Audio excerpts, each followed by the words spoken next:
यदा यदा हि धर्मस्य ग्लानिर्भवति भारत अभ्युत्थानम् अधर्मस्य तदात्मानं सृजाम्यहम् परित्राणाय साधूनां विनाशाय च दुष्कृतां धर्म संस्थापनार्थाय संभवामि युगे युगे।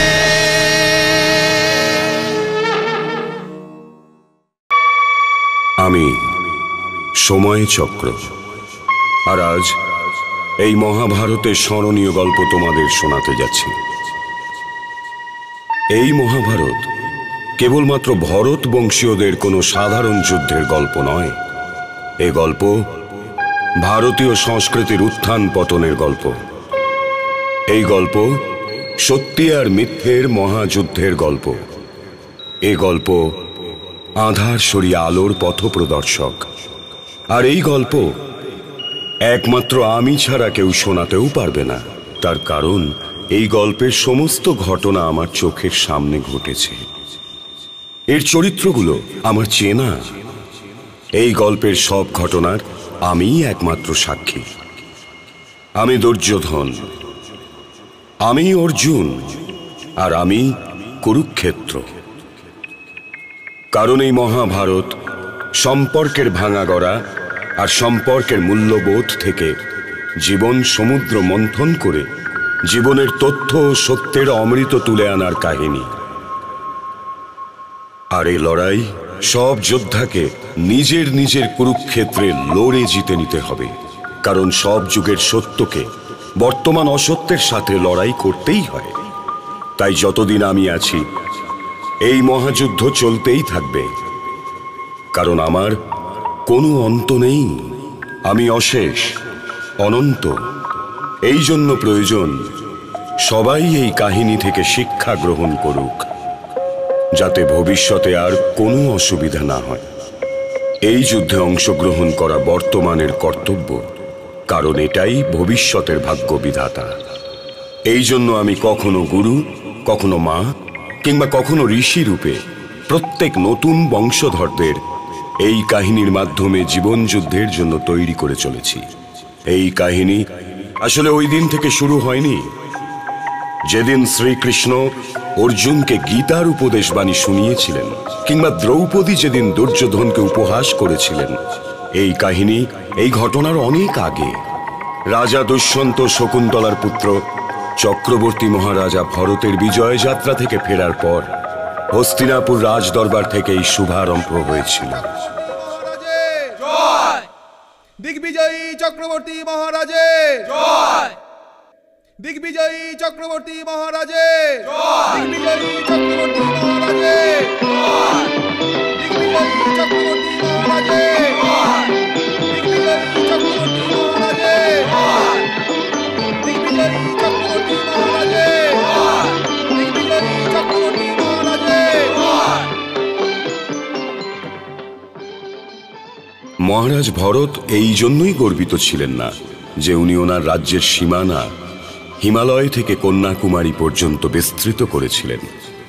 আজ আমাদের মহান দেশ ওর নামের জন্যই ভারতবর্ষ বলে পরিচিত। মহারাজ ভরত এই জন্যই মহান হয়ে উঠেছিলেন যে ওনার রাজ দরবারের ভূমিতে প্রজাতন্ত্রের প্রথম বীজ উনিই বপন করেছিলেন। উনি জন্ম কর্মের মধ্যে সূক্ষ্ম রেখা টেনে বলেছিলেন, জীবনের আসল অর্থ জন্ম নয়, কর্ম। কেননা কুরুক্ষেত্র বাস্তবিক অর্থে ধর্মক্ষেত্রও বটে। মহারাজের জয় হোক। আজ হস্তিনাপুরের সীমানা হিমালয় থেকে কন্যাকুমারী পর্যন্ত বিস্তৃত হয়েছে, অর্যাবর্ত ভারতবর্ষ নামে পরিচিতি পেয়েছে। মহারাজ, সময় এসে গেছে, আপনি এবার যুবরাজের নাম ঘোষণা করুন। মহামন্ত্রী, এই ঘোষণা চন্দ্রবংশের পূর্ণিমা অনুষ্ঠানের দিন করা হবে।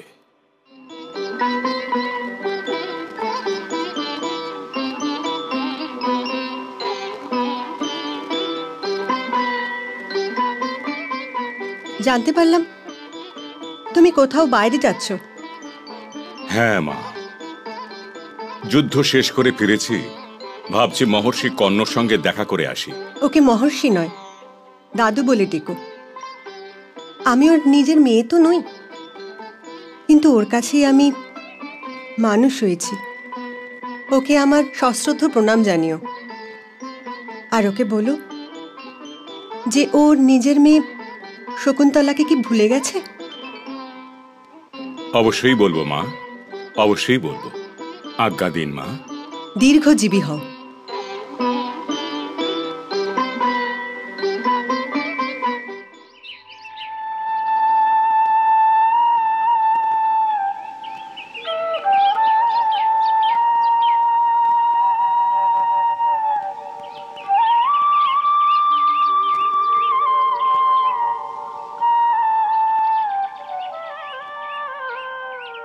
এসো শকুন্তলা পুত্র।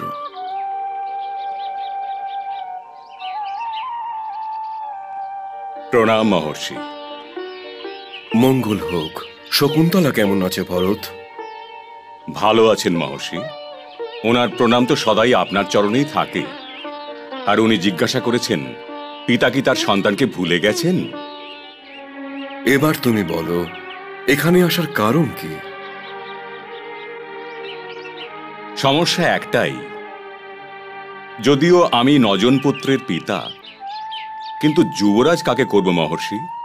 তোমার প্রশ্ন থেকে স্পষ্ট বুঝতে পারছি, বিশ্ববিজয়ী চন্দ্রবংশীয় রাজা ভরতের নিজের প্রতি এখনো পর্যন্ত কোনো আস্থাই নেই। আর নিজের প্রতি যদি তোমার আস্থা না থাকে, তাহলে তুমি কোনোদিনও ন্যায় করতে পারবে না। চিন্তামুক্ত হও, তাহলেই আস্থা ফিরে পাবে, তোমার নিজের প্রশ্নের উত্তরও পেয়ে যাবে। আমার আশীর্বাদ তোমার সাথে থাকবে।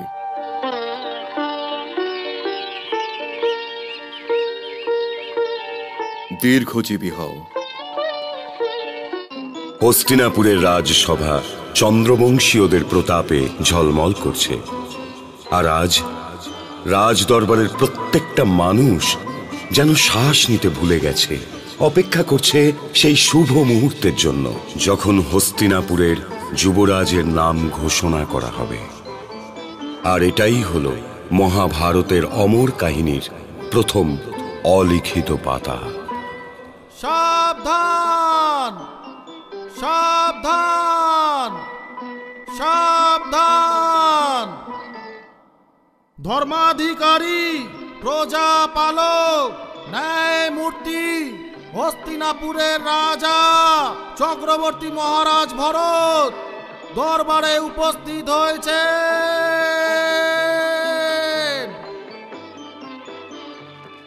প্রণাম গ্রহণ করুন মা।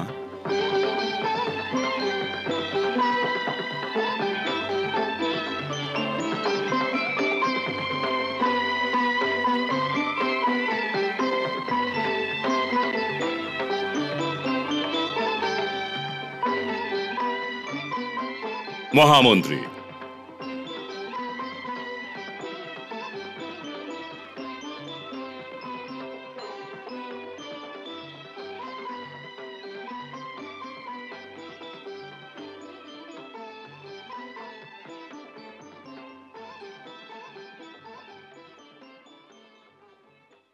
আমি দুষ্মন্ত পুত্র ভরত সবার প্রথমে আমার বীর যোদ্ধাদের প্রতি আমার আন্তরিক ভালোবাসা জানাচ্ছি, যারা হস্তিনাপুরকে আর্যাবর্তের সীমানা পর্যন্ত বাড়াতে সাহায্য করেছে। আমি কৃতজ্ঞতা জানাই হস্তিনাপুরের প্রজাদের, যারা তাদের আশীর্বাদের সাথে সাথে আমাকে তারা সহযোগিতা করেছেন, যাদের মধ্যে কিছু যোদ্ধা যুদ্ধক্ষেত্রেই অমর হয়েছেন। আমি তাদের মাতা পিতাকে শত কোটি প্রণাম জানাচ্ছি। আর আজ এই রাজ সিংহাসনে বসে ঘোষণা করছি যে কোনো রাজা নিজের দেশ আর দেশের প্রজাগণের থেকে বড় হতে পারে না। রাজার শুধুমাত্র 3টে কর্তব্য থাকা উচিত: দেশ আর প্রজাগণের ন্যায় করা, তাদের রক্ষা করা এবং এমন একজন ব্যক্তিকে যুবরাজ নিযুক্ত করা যে দেশ আর প্রজাদের প্রতি ন্যায় দিতে পারে আর তাদের রক্ষাও করতে পারে। আমি দুঃখিত যে আমার কোনো পুত্রের মধ্যে আমি এই গুণ দেখতে পাচ্ছি না।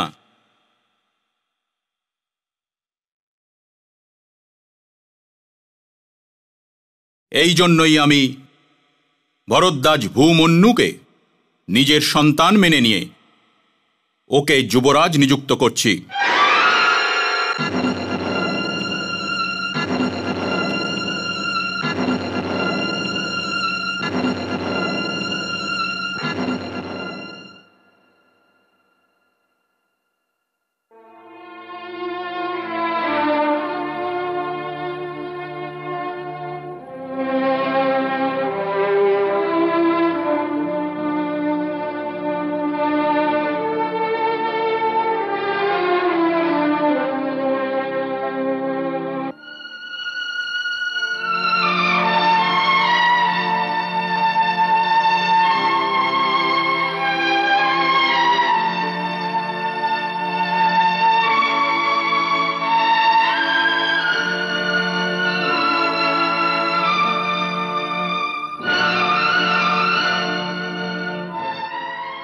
প্রণাম গ্রহণ করুন মা। দীর্ঘজীবী হও। মা, আপনাকে চিন্তিত দেখাচ্ছে। আমাকে চিন্তিত দেখাচ্ছে কারণ আমি চিন্তিত। কারণ কি মা? সম্পর্কের বন্ধন ছিঁড়ে তুমিই প্রথম পিতা যে নিজের সন্তানের অধিকার অন্য কাউকে দিয়েছে। এ তুমি কি করেছো ভরত? মা, আমি এমন একজন পিতা যে কেবল শুধু পিতাই নয়, একজন রাজাও বটে। সন্তান আর বাইরের লোকের পার্থক্য অনেক। আপনি শুধুই মা, তাই স্নেহের মোহে অন্ধ হয়ে গেছেন। আমি একজন রাজা, ন্যায় বিচার আমাকে করতেই হবে। আমার পরিবার যে অনেক বড় মাতা, আর আমি যাকে যুবরাজ অভিষিক্ত করতে চলেছি সেও তো আমারই সন্তান, কারণ ও আমার প্রজাদেরই একজন। সমস্ত নগরবাসী আমারই তো পরিবার। যদি আমি আমার পুত্রকে যুবরাজ ঘোষিত করি, তবে তা রাজ্য, রাজ্যের প্রজা দুজনেরই সাথে অন্যায় করা হবে। রাজমাতা, আপনার তো গর্ব অনুভব করা উচিত যে আপনার পুত্র ন্যায়ের পক্ষ নিয়েছে। কিন্তু ভরতের শাসনকালে প্রজাতন্ত্রের ভূমিতে যে বীজ বপন করা হয়েছিল তা কয়েক বংশধরের পর হস্তিনাপুরের রাজা শান্তনুর শাসনকালেই শেষ হয়ে গিয়েছিল। তখন কাজের চেয়ে জন্ম পরিচয়ের মূল্য বেশি হয়েছিল এবং বর্তমানের বুকে এক অজানা ভবিষ্যৎ রচিত হয়েছিল। বাস্তবে ওই দিনই মহাভারতের গল্পের কুরুক্ষেত্রের যুদ্ধভূমি তৈরি হয়ে গিয়েছিল। শান্তনুর গল্প এইভাবেই শুরু হয়েছিল। একদিন মহারাজ শান্তনু গঙ্গার তীরে শিকারে গিয়েছিলেন।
আমার নাম শান্তনু দেবী, হস্তিনাপুরের রাজা শান্তনু।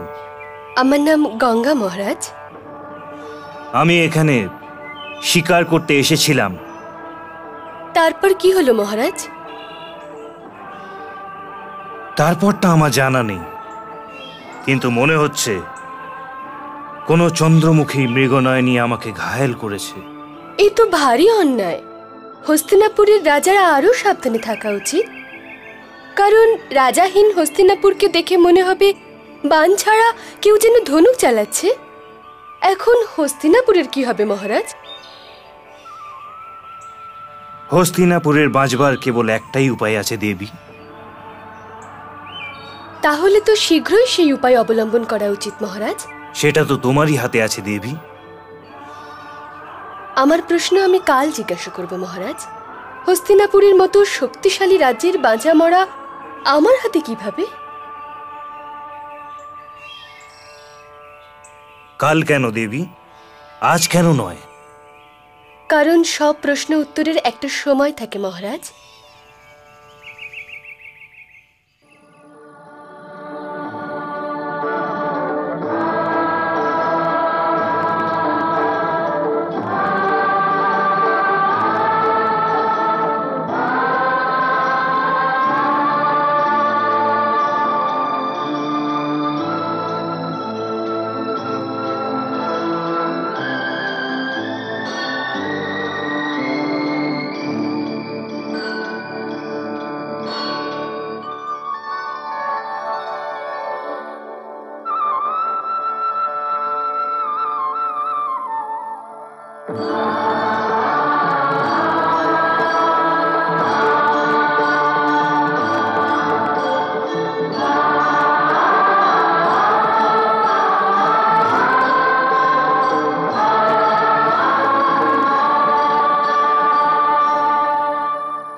আমার নাম শান্তনু দেবী, হস্তিনাপুরের রাজা শান্তনু।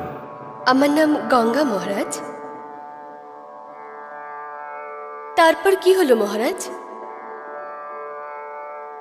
তারপরটা আমার জানা নেই, কিন্তু মনে হচ্ছে কোনো চন্দ্রমুখী মৃগনয়নী আমাকে ঘায়েল করেছে। এই তো ভারী অন্যায়।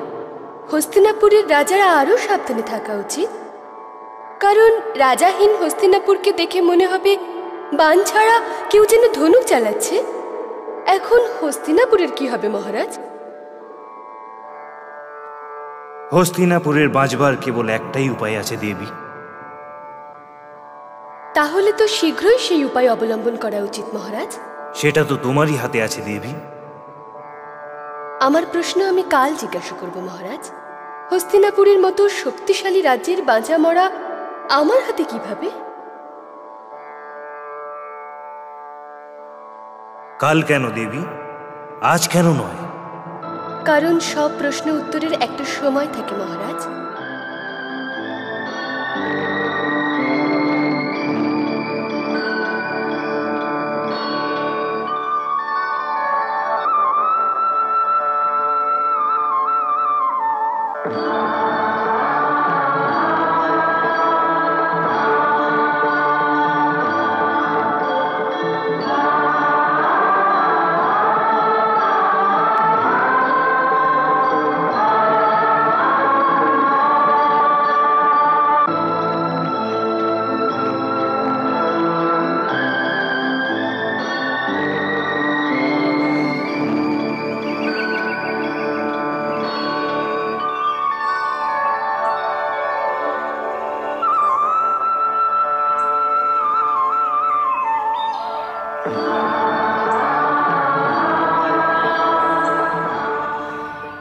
বেশিক্ষণ প্রতীক্ষা করতে হয়নি তো দেবী?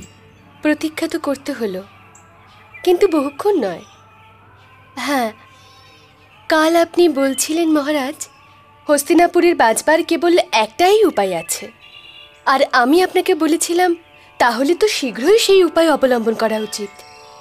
আপনি বলেছিলেন উপায় কেবল আমি করতে পারি। এবার আসল কথায় আসি মহারাজ, আমার হাতে কিভাবে? যদি তুমি আমাকে বিয়ে করে হস্তিনাপুরের মহারানী হও, তবে শান্তনুও বেঁচে যাবে, আর হস্তিনাপুর রাজ্য। এই সম্মান আমি হাসি মুখে গ্রহণ করব মহারাজ, কিন্তু দেবী, আমি ক্ষত্রিয়, আর ক্ষত্রিয়দের সপ্তগোষ্ঠে কিন্তু বলে কোনো শব্দ থাকে না। তবু আমাকে একটা কথা দিন মহারাজ। আজ থেকে আমার দেওয়া সব কথা তোমার দেবী। সবটুকু নয় মহারাজ, কেবল একটা। একটা কথা? আমাকে আপনি কোনো প্রশ্ন করবেন না। ব্যাস এইটুকু? ঠিক আছে, আমি তোমাকে কথা দিলাম। আমি যাই করি না কেন, আপনি কখনো কোনো প্রশ্ন করতে পারবেন না। হ্যাঁ, না আমি তোমাকে কোনো প্রশ্ন করব, আর না কোনো কিছুর কারণ জানতে চাইব। যদি আপনি কথা রাখতে না পারেন, তাহলে আমি আপনার প্রথম প্রশ্নের উত্তর দেবার পর আপনার জীবন থেকে সারা জীবনের মতো চলে যাব।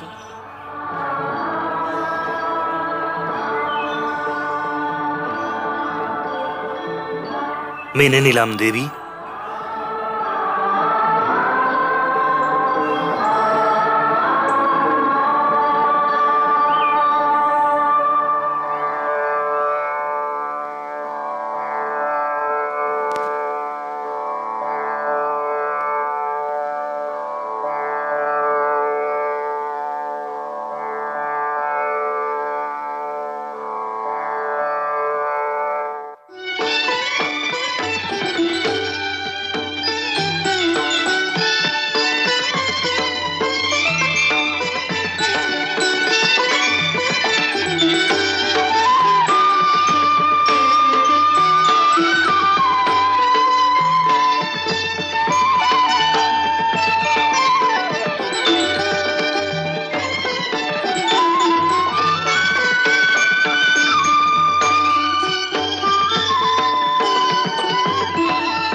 চন্দ্র অস্ত যেতে চলেছে মহারাজ, আর সূর্যোদয়ের সময় হয়েছে। আপনি চুপচাপ তখন থেকে কি দেখছেন? আমি এই মুখচন্দ্রিমা দেখছি, যেখানে চন্দ্র অস্ত গিয়েছে আর সূর্য উদয় হতে চলেছে। তোমার ওই দুনয়নে আমার বর্তমান ডুবে গেল, আর আমাদের ভবিষ্যৎ এখান থেকেই উদয় হবে। জীবনে আজ প্রথমবার আমার মনে হচ্ছে আমি কবি কেন হলাম না।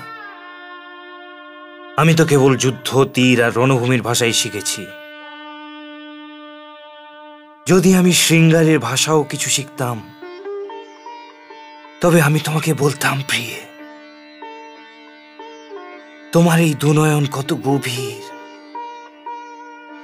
ঠোঁট যেন গোলাপের পাপড়ির মতন কোমল। আমাকে কাছে টেনে নাও, আমি ডুবতে চলেছি। আমি এই দুনয়নের অথই সাগরের জলে তলিয়ে যাচ্ছি। কিন্তু আশ্চর্যের কথাই যে ডুবতে আমার ভালো লাগছে। আমি আর উঠে আসতে চাইছি না, উঠে আসতে চাইছি না।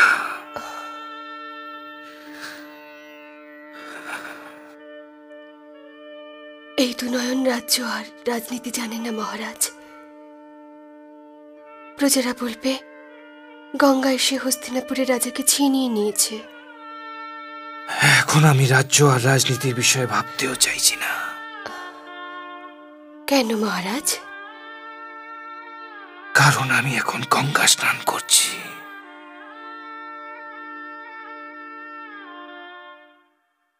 বুঝতে পারছি না যে মহারাজের কি হয়েছে। সেনাপতি মশাই, আপনি এত চিন্তা করা বন্ধ করুন তো।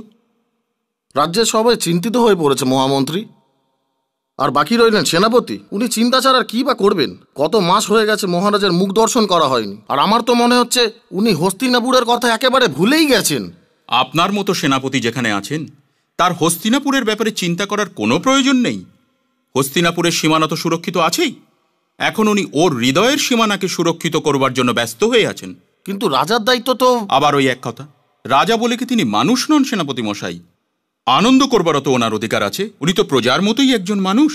রাজা প্রজাদের সুখের সুরক্ষা করে থাকেন, তেমনি তো প্রজাদেরও দায়িত্ব থাকা উচিত যে রাজাকে আনন্দ করবার সুযোগ করে দেওয়া। যদি রাজা সুখী না হন, তাহলে প্রজাদেরও সুখ তিনি বুঝতে পারবেন না, আর না উনি ওদের রক্ষা করতে পারবেন। আর এজন্যই ওকে ওর সুখের সাগরে স্নান করতে দিন সেনাপতি মশাই।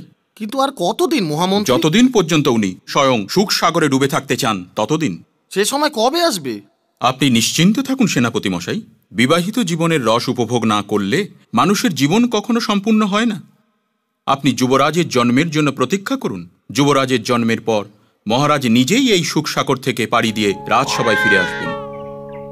ওই শুনুন, খুশির মুহূর্ত এসে গেছে।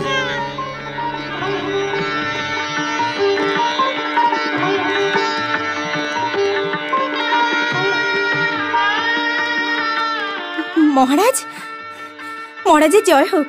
মহারাজ, রাজকুমার জন্মগ্রহণ করেছে মহারাজ।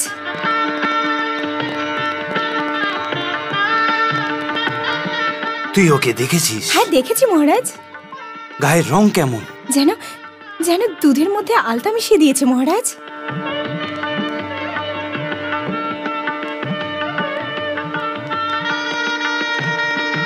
চোখ দুটো কার মতো? একেবারে চন্দ্রবংশীয় রাজকুমারদের মতোই মহারাজ।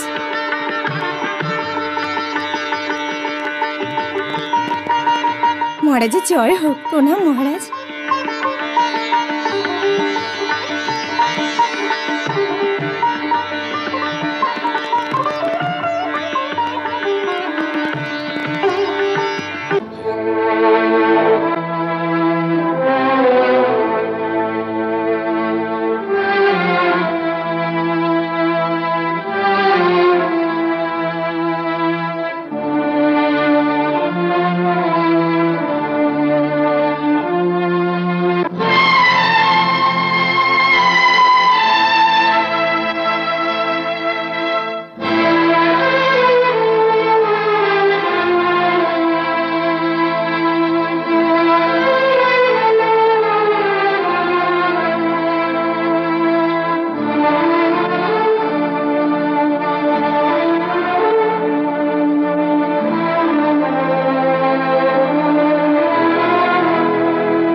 আমাকে আপনি কোনো প্রশ্ন করবেন না। ব্যাস এইটুকু?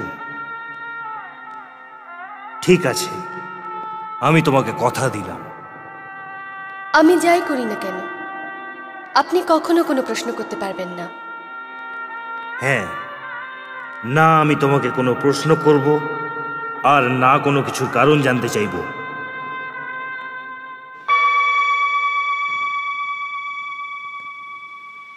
যদি আমি সময় চক্র না হতাম, তবে যে দৃশ্য আমি এখন দেখলাম, সেটা দেখে আমার চোখ অন্ধ হয়ে যেত।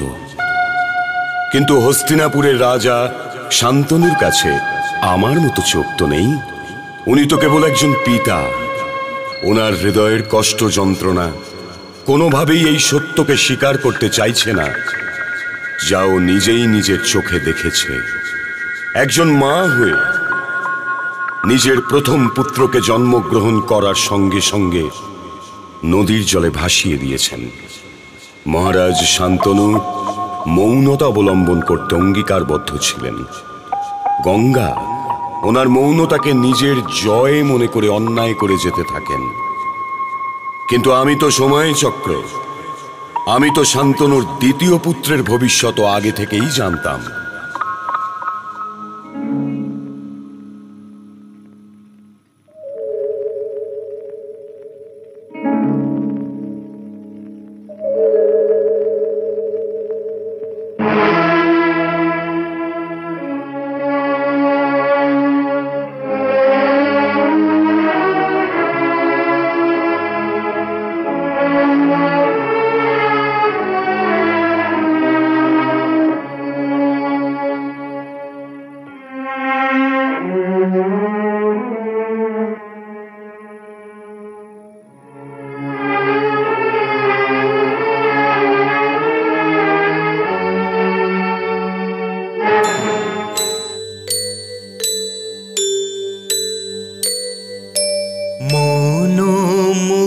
দেখে কাতর নয়ন বড়ই যে অসহায়,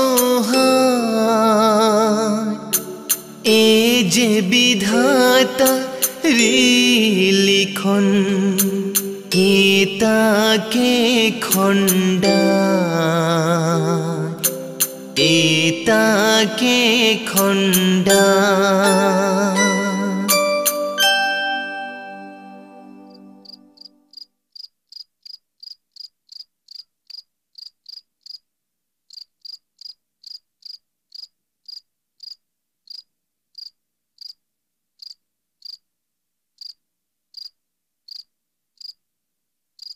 মহারাজ,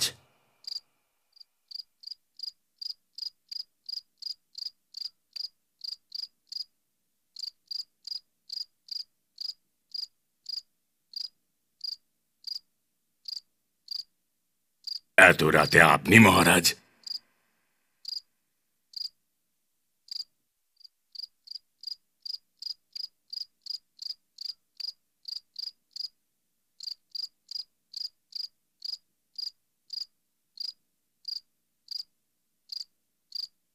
আমাকে অন্ধকারের কালো ছায়া ঘিরে ধরেছে রাজগুরু। আমি দিন আর রাত্রি তফাৎ ভুলে গেছি। দিনের আলো রাতের মতন কালো লাগে। যদি মানুষ নিজের চোখ বন্ধ করে থাকে তখন সে অন্ধকার ছাড়া আর কিছুই দেখতে পায় না মহারাজ। এজন্য চোখ খুলুন আর দেখুন, সূর্য তার নিজের সময় মতো উদয়ও হচ্ছে আর অস্তও যাচ্ছে। চন্দ্র আলো ছড়িয়ে গোটা পৃথিবীকে শীতল আলোয় ভরিয়ে তোলে। আলোর প্রকাশেই তো আত্মার পরিচয়, আর আত্মা ব্যতীত তো সবকিছুই অসম্ভব। কিন্তু আলোর প্রকাশ আমি কেন দেখতে পাচ্ছি না রাজগুরু?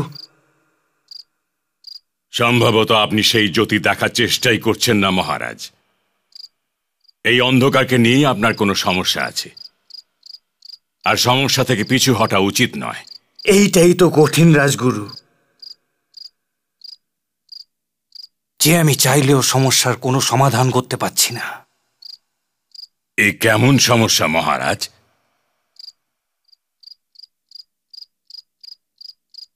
মহারানী আমার দুজন সন্তানকে হত্যা করেছেন, আর আমি অসহায়ের মতন তাকিয়ে দেখা ছাড়া কিছুই করতে পারলাম না। কেন মহারাজ?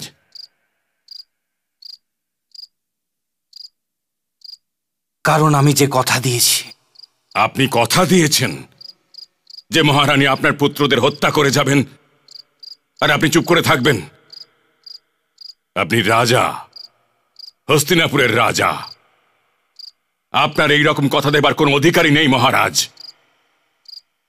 যে অঙ্গীকার অন্যায় করতে বাধ্য করে মহারাজ, সেটা অঙ্গীকার নয়, অভিশাপ।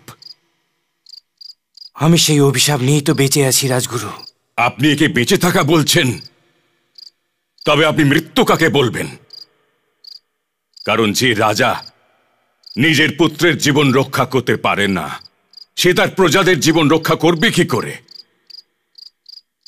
আমি প্রার্থনা করব ভগবান হস্তিনাপুরের রাজাকে যেন সুবুদ্ধি দেন। আপনি কি এই অন্যায় দেখতে পাচ্ছেন না? এই শান্তনু যে হস্তিনাপুরের রাজা, সে এই অন্যায়কে দেখতে পাচ্ছে রাজগুরু। তাহলে হস্তিনাপুরের রাজা এই অন্যায় হতে দিচ্ছেন কেন?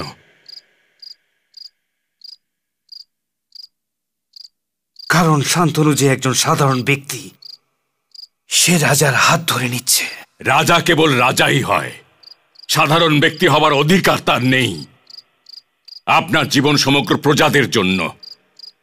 এই রকম কথা দিয়ে আপনি রাজধর্ম ভঙ্গ করেছেন। আমি তাই আপনার সহায়তা চাইতে এসেছি রাজগুরু। রাজার ভিক্ষা চাওয়া শোভা পায় না মহারাজ।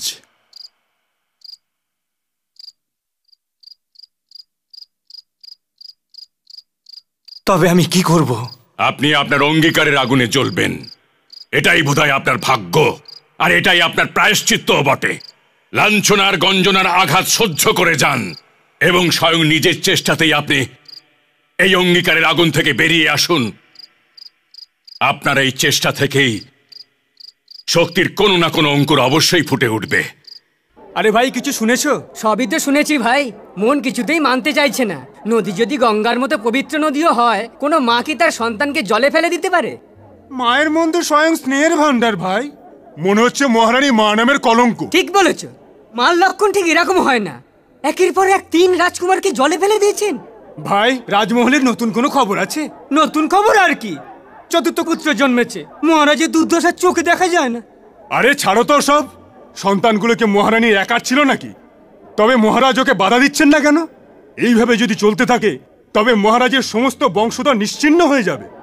ঠিকই বলেছ, যদি মহারাজ মুখ না খোলেন তবে 4র্থ কুমারের একই দুর্গতি হবে।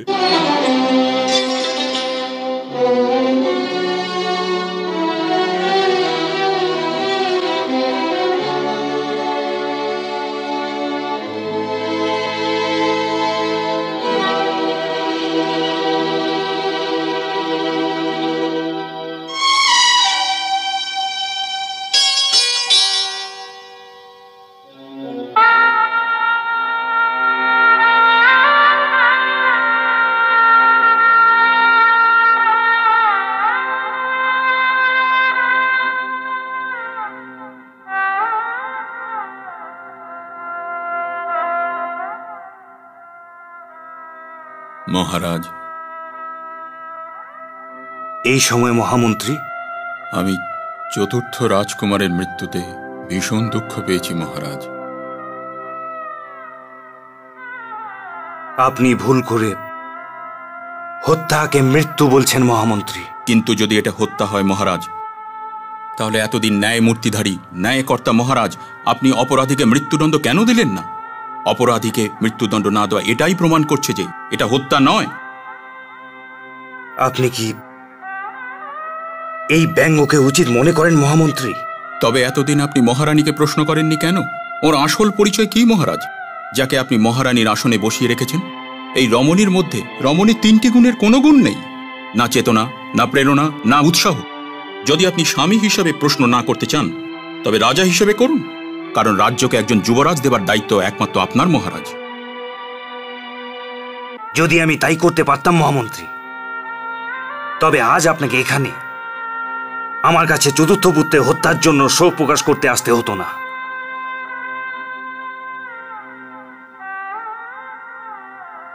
আর সবচেয়ে বড় দুঃখের কথা এই,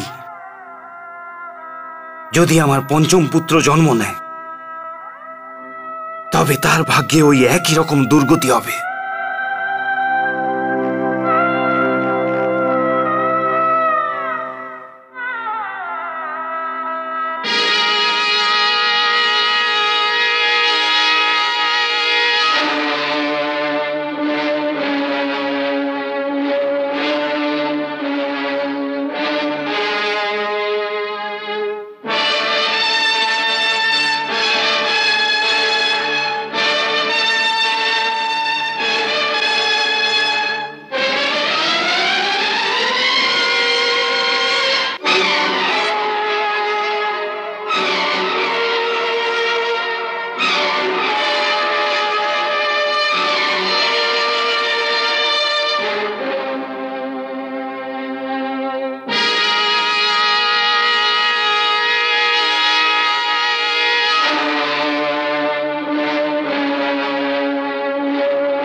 আমি যাই করি না কেন, আপনি কখনো কোনো প্রশ্ন করতে পারবেন না। হ্যাঁ, না আমি তোমাকে কোনো প্রশ্ন করব আর না কোনো কিছুর কারণ জানতে চাইব।